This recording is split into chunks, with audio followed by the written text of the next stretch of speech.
Should the health of our oceans be a concern to us? If our oceans change, if they become warmer or more acidic, will that affect Mainers? The folks at the nonprofit Friends of Casco Bay answer both of those questions with a resounding yes. I joined 2 staff members of Friends of Casco Bay aboard its boat, the Baykeeper, to see firsthand how they monitor the health of the bay.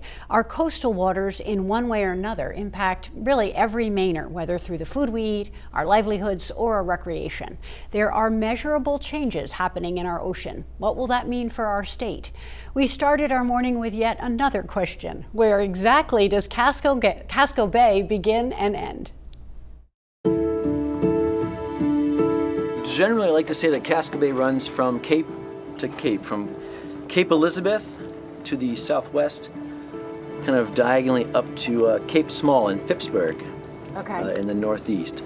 So that means Brunswick, West Bath, Phippsburg, Harpswell, that's all still Casco Bay. That's still Casco Bay. It is very large. For a body of water like Casco Bay, small changes can have big impacts.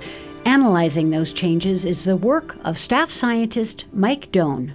We've been monitoring water quality for 3 decades now, and we have seen some improvement in some areas, but we're also seeing warmer temperatures. We've seen more acidic water in Casco Bay. So as climate change becomes more and more of an issue here, we're shifting our concern more in that direction. Baykeeper Ivy Franyoka describes herself as the Lorax of Casco Bay, referring to the Dr. Seuss book about the environment and the character that speaks for the trees. In essence, being a water keeper or a bay keeper is being the voice of the bay, so I describe myself as the Lorax of Casco Bay. I speak for the bay. Ivy gives voice to the sense of urgency she feels. Casco Bay is changing really quickly now, and it's changing in ways that we didn't even know we needed to look at 30 years ago in response to the effects of climate change, and that includes changes in weather patterns and all that are influencing what's delivered to the bay and the conditions in the bay.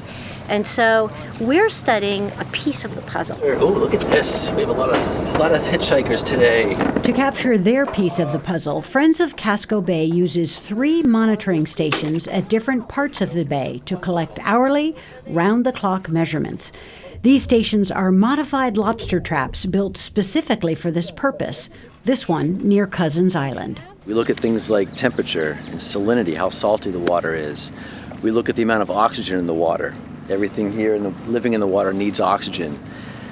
We look at the amount of phytoplankton in the water. We look at how clear the water is. We look again at the acidity in the water in a number of different ways.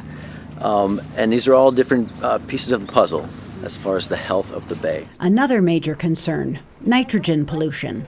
So nitrogen is, in simple terms, a plant food.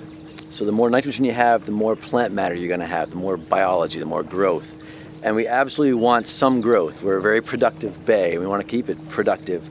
It's just that there are problems with too much nitrogen and too much growth, too much algal growth. The acidity of the bay is something else they monitor closely. Shellfish have a harder time forming shell. That shell material just doesn't want to stay together when the acidity is too high. So it impacts the thickness of the shellfish. The health of Casco Bay is the sum of its many moving parts, fluid and intertwined, each different marker impacting every other marker. Any one factor, though, can have its own impact. For instance, why does it matter if the water is warming? Everything that lives in here has a specific temperature range that they'd like to live in. As that range shifts warmer, critters are going to move north perhaps to follow to get to the colder water, or we're going to see species from the south moving up. The Friends of Casco Bay has 6 years of data from this station, information that is helping them to identify trends.